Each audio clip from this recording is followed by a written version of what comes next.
आज के सेशन का थीम है, टॉपिक है पॉजिटिव थिंकिंग। ये जो टर्म है ये सबने सुनी है पॉजिटिव थिंकिंग, लेकिन इससे रिलेटेड बहुत कंफ्यूजन है।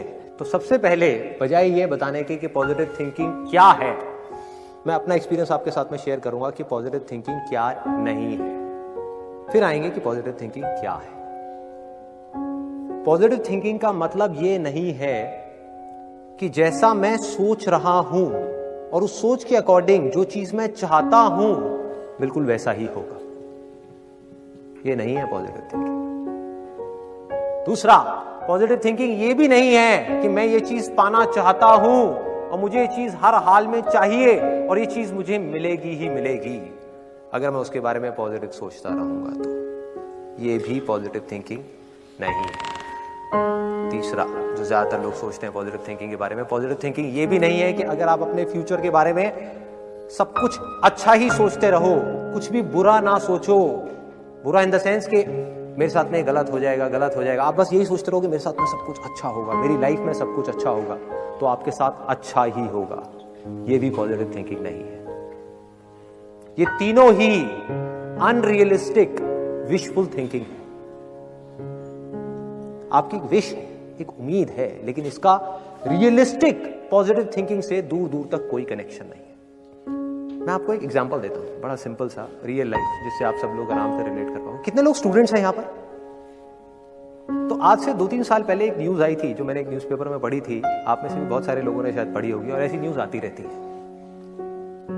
एक स्टूडेंट था 12th स्टैंडर्ड का, ब्रिलियंट स्टूडेंट। उसने अपनी एक गोल सेटिंग करी, उसने अपना एक टारगेट बनाया कि मुझे 12th में, मतलब के बोर्ड्स के एग्जाम्स में 98% चाहिए, और उस टारगेट के बेस पे उसने आगे की अपनी सारी प्लानिंग कर दी कि जब मेरे 98% आएंगे तो मेरा इस कॉलेज में एडमिशन होगा, फिर मैं ये करूंगा, फिर मैं वो करूंगा, ऐसे ऐसे सारी प्लानिंग करता चला गया।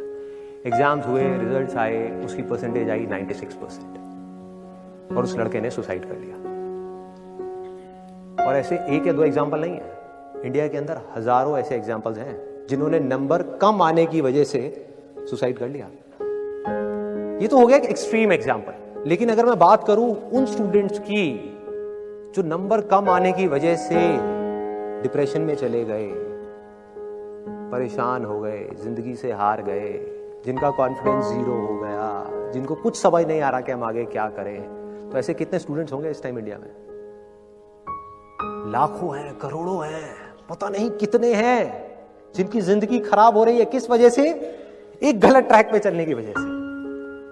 अगर मैं लाइफ का आपको एग्जांपल दूं, एजुकेशन से रिलेटेड जिसकी मैं बात कर रहा हूं, तो क्या होगा? आप इमेजिन करो, एक क्रिकेट का मैच चल रहा है, आप यहां पर बैटिंग कर रहे हो, आप स्टूडेंट हो, पीछे कोई विकेट्स नहीं है। ये लाइफ का गेम है, क्रिकेट का गेम नहीं है, क्रिकेट से रिलेटेड है, मैं आपको एग्जांपल दे रहा हूं, लेकिन ये जिंदगी है। आप यहां पर बैटिंग कर रहे हो, पीछे कोई विकेट्स नहीं है, कोई विकेट कीपर नहीं है, कोई और प्लेयर्स नहीं है, सामने से लाइफ है, जिंदगी है, जो एक के बाद एक बॉल फेंकती चली जा रही है। बॉल आ रही है, एक बॉल आई, आपने बैट घुमाया, वो बॉल छूट गई, पीछे निकल गई, पीछे निकल गई। अब आप क्या करोगे? सुसाइड करोगे? एक बॉल छूट गई, समझना इस बात को जो मैं बोलने वाला हूं, एक बॉल छूट गई, सुसाइड करोगे? आप पेरेंट्स हो, आपके बच्चे से एक बॉल छूट गई, क्या कहोगे उसको? मर जा? क्या कहोगे उसको कि तू हार गया, जिंदगी से हार गया, अब तू कुछ नहीं कर सकता, तू किसी काम का नहीं है? ये करोगे? तो क्या है लाइफ? लाइफ को समझो। लाइफ वहां तक नहीं है जहां तक आप सोच रहे हो, आपकी सोच से परे है। जहां तक आपकी सोच नहीं पहुंच सकती, वो है असली जिंदगी। तो हुआ क्या? एक बॉल छूट गई। वो बॉल क्या थी? वो एक अपॉर्चुनिटी थी जो नंबर्स के रूप में आपके सामने आ रही थी, एग्जाम्स के रूप में आपके सामने आ रही थी कि भैया 12th के एग्जाम्स हैं, सामने से जिंदगी ने एक अपॉर्चुनिटी फेंकी, वो निकल गई। मैं ये नहीं कह रहा वो अपॉर्चुनिटी नहीं थी, मान लिया नंबर आ जाते तो ठीक है, कुछ अच्छा हो जाता, निकल भी गई, क्या फर्क पड़ता है भाई? ये गेम ऐसी है जहां पर मैंने आपको कहा ना, कोई विकेट्स नहीं है, कोई और प्लेयर नहीं है, मतलब कि आप चाहो भी तो इस जिंदगी के खेल में आउट नहीं हो सकते तब तक जब तक कि आप मैदान को छोड़ करके भाग नहीं जाते। दुनिया की कोई ताकत आपको हरा नहीं सकती अगर आप पिच पे डटे रहो। लाइफ का सिर्फ एक काम है, वो एक के बाद एक बॉल फेंकती चली जाएगी। एक बॉल आई एग्जाम्स की, निकल गई, कोई बात नहीं, एक दूसरी बॉल आएगी, कोई और चीज की आएगी, फिर कुछ और आएगी। अरे हजारों बॉल्स आएंगी जिंदगी में। ये बॉल्स क्या है? अपॉर्चुनिटीज है। कोई छोटी अपॉर्चुनिटी है, कोई बड़ी अपॉर्चुनिटी है। जिसको आप बड़ा समझ रहे हो वो छोटी है, और जिसको छोटा समझ रहे हो कई बार वो बड़ी होती है। सामने से आई, एक बॉल आई, निकल गई, क्या फर्क पड़ता है? नंबर आ गए तो बढ़िया है, नहीं आए तो और बढ़िया है। बॉल मिस हो गई, कोई बात नहीं, तैयार रहो। बैठ करके रोना नहीं है, साइड में जाकर के बैठना नहीं है कि मैं बर्बाद हो गया, मैं लुट गया।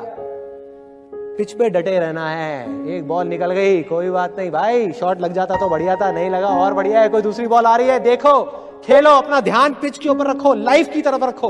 दोबारा एक अपॉर्चुनिटी आ रही है, फिर आपने बैट घुमाया, फिर मिस हो गई, दूसरी बॉल मिस, दूसरी अपॉर्चुनिटी भी मिस। दुनिया की नजर में आप फेल हो रहे हो, लेकिन आप डटे हुए हो। आपको खेल समझ आ गया है जिंदगी का। आपको समझ आ गया है कि एक इवेंट में फेल होने की वजह से लाइफ में फेल नहीं होते। एक इवेंट का एंड लाइफ का एंड नहीं है भाई। लाइफ के अंदर हजारों लाखों इवेंट्स आने वाले हैं, और एक एक करके बॉल आ रही है। तीसरी बॉल आई, बैट घुमाया, फिर मिस हो गई। चौथी बॉल आई, बैट घुमाया, फिर मिस हो गई। पांचवी बॉल आई, फिर बैट घुमाया, फिर मिस हो गई। छठी बॉल आई, आगे बढ़े, लिया छक्का। एक ही बॉल में उन 5 बॉल्स की कसर पूरी। सारा खेल पलट जाएगा एक दिन के अंदर अंदर। वो एक दिन, समझ गए? जिंदगी खेल है, ज्यादा सीरियसली मत लो। एक बॉल पे छक्का पड़ गया, अब उसके बाद भी बैठना नहीं है, या मैंने छक्का मार दिया, छक्का मार दिया। वो 10 साल पहले मैंने छक्का मारा था, अरे क्या हो गया? 10 साल बहुत पीछे है, आज क्या कर रहा है ये मैटर करता है। तो करना क्या है?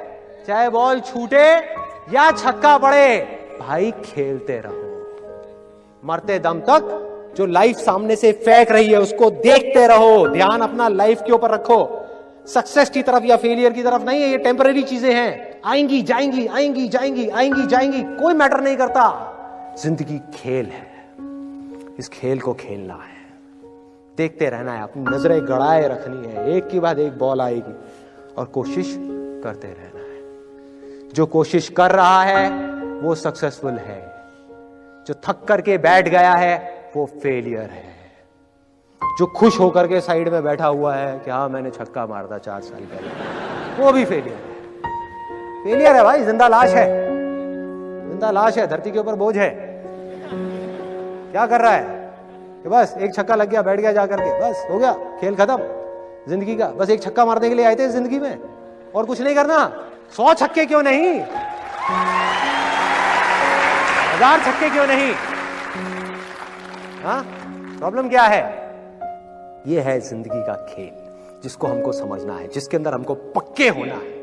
और ये है पॉजिटिव थिंकिंग का असली मतलब के realistic positive thinking based upon fearless action.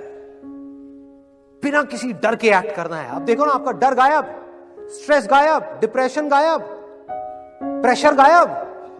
कि जब आप अपने दिमाग में आपने बिठा ली मेरी बातें, अगर जो मैं बोल रहा हूं कि भाई नंबर आ गए, मेरे को अपनी तरफ से कोई कसर नहीं छोड़नी पढ़ाई में, जान लगा दूंगा पढ़ने के अंदर। अब पढ़ाई क्या चीज है, जिंदगी में जो भी काम करूंगा उसमें जान लगा दूंगा। जो मैं चाह रहा हूं वो हुआ तो अच्छा है, और जो मैं चाह रहा हूं अगर वो नहीं हुआ तो और अच्छा। सबसे पहले तो ये समझना होगा कि इस दुनिया में जो दुख है वो पहले ही बहुत ज्यादा है, दुखी लोग बहुत ज्यादा है। तो अब इस दुनिया को और दुखी लोगों की जरूरत नहीं है। तो अगर आपके आसपास में कोई दुखी हो भी रहा है, अब यही लोगों की गड़बड़ है। लोगों को, कईयों को ये प्रॉब्लम होती है कि यहाँ पे इंडिया में इतनी सारी प्रॉब्लम्स हो रही है, फिर भी आप हंसते क्यों रहते हो? मुझे कई लोग जो मिलते हैं ना पार्टीज में, कहते हैं यार आप इतनी पॉजिटिव बातें करते हो, इतना जो नेगेटिव हो रहा है उसका क्या? मैंने कहा अगर मैं बैठ के रोने लग जाऊंगा तो क्या वो सारी प्रॉब्लम सॉल्व हो जाएंगी? लगाओ दिमाग कि अगर मैं भी दुखी हो जाऊंगा तो क्या लोगों का दुख कम हो जाएगा या बढ़ेगा और बढ़ जाएगा? मैं क्या कर रहा हूं, मैं खुश हूं, मुझे कोई शर्म नहीं आती है बोलने में। लोगों को ये भी बोलने में डर लगता है कि कहीं किसी की नजर ना लग जाए। होता है, घर वाले बोलते हैं ज्यादा खुश मत हो, नजर लग जाएगी, है ना? अपने सर पे एक बजर बट्टू लगा करके चल, नजर लग जाएगी। तो खुल के हंसते भी नहीं है, मतलब हंसने में भी ऐसे कर रहे हैं जैसे किसी के बाप का कर्जा देना है। सोचने वाला पॉइंट है भाई, मैं खुश हूं। ऐसा नहीं है मेरी लाइफ में प्रॉब्लम्स नहीं है, बहुत है, अनलिमिटेड प्रॉब्लम है। जो जितने ज्यादा काम करेगा उसकी लाइफ में उतनी ज्यादा प्रॉब्लम्स भी होंगी, ये समझ लेना। जो जितने ज्यादा काम करेगा, और मैंने कुछ भी छोड़ा नहीं है, मैं कोई पहाड़ पे नहीं बैठा हूं, ये भी कर रहा हूं, वो भी कर रहा हूं, पता नहीं क्या क्या कर रहा हूं। तो जितना ज्यादा करेंगे उतनी ज्यादा प्रॉब्लम्स होंगी, लेकिन उन प्रॉब्लम्स की वजह से मैं दुखी क्यों हूं? मुझे प्रॉब्लम्स के सॉल्यूशंस निकालने हैं, राइट? मेरे दुखी होने से क्या प्रॉब्लम्स के सॉल्यूशंस निकल जाएंगे? नहीं। अगर मैं खुश हूं और कितनी भी प्रॉब्लम्स आ जाए तो मैं सॉल्यूशन निकाल लूंगा। बस इतना सा हमको समझना है कि आपको हमेशा खुश रहना है। आपको, और खुश कब रहोगे? अब सवाल ये आता है खुश कैसे रहते हैं? जब भी आप लाइफ की पॉजिटिव साइड को देखते हो आप खुश रहते हो, जब भी आप लाइफ की नेगेटिव साइड को देखते हो आप दुखी रहते हो। इसको समझने में दिक्कत क्या है? लोगों को अगर आप देखोगे, उनका जो एटीट्यूड है, बारिश ज्यादा हो जाए तो दुखी, कम हो जाए तो दुखी, धूप ज्यादा पड़ रही है, गर्मी बहुत है, गर्मी बहुत है, गर्मी बहुत है, अब ठंड बहुत है, ठंड बहुत है, ठंड बहुत है, गर्मी क्यों नहीं पड़ रही, ठंड क्यों नहीं पड़ रही, समझ रहे हो? बस यही उलझे पड़े हैं, इसके आगे उनकी सोच जाती ही नहीं है। तो अब आपको रुक करके अपने आप से सवाल पूछना है, और ये लोग कहीं बाहर नहीं है, आपके घर में है, आपके आसपास में है। तो अब आपको रुक करके अपने आप से सवाल पूछना है, क्या मुझे भी ऐसे बनना है? If the answer is yes, तो चलते रहो जैसे चल रहे हो। If the answer is no, तो इमीडिएटली अपनी थॉट प्रोसेस को चेंज करो। जो हो रहा है हो रहा है, गर्मी ज्यादा पड़ रही है, पड़ रही है। अब there is no point in asking गर्मी ज्यादा क्यों पड़ रही है। सर, वो अपनी जिम्मेदारी ले सकते हैं, लेकिन जिससे आप जुड़े हुए हो, हाँ, उनकी नहीं ले सकते, उनकी नहीं ले सकते। उनको कम्युनिकेट कर एक लेवल तक कर सकते। क्यों करना है? वो जो नेगेटिव थे, नेगेटिव है, नेगेटिव ही रहेंगे, ये सोच करके चलो पहले तो अपने माइंड में। अपनी जिम्मेदारी ले लो, अपनी रिस्पॉन्सिबिलिटी ले लो। और एक्चुअल में अगर आपने अपनी रिस्पॉन्सिबिलिटी ले ली तो अब आप देखोगे लाइफ अलग ही डायरेक्शन में चली जाएगी। लोग मेरे पास में आते हैं, कहते हैं कि आपकी वाइब्रेशन में आते ही हमको अच्छा फील होने लग जाता है। आप लोगों को भी हो रहा होगा। हाँ, उसके बावजूद मेरे घर में या मेरे घर के आसपास में या मेरे ऑफिस में ऐसे बहुत सारे लोग हैं जो अल्ट्रा नेगेटिव हैं। तो हम अच्छाई को क्यों नहीं देखते हैं? हम बुराई को क्यों देखते हैं? सारी जो जर्नी है, जो यहां पर लिखा हुआ है ना, सेल्फ रिफ्लेक्शन, वो है बाहर से अपना ध्यान मोड़ देने की और अपने अंदर अपना ध्यान लगा देने की, कि मुझे सिर्फ खुद को बेटर बनाना है भाई।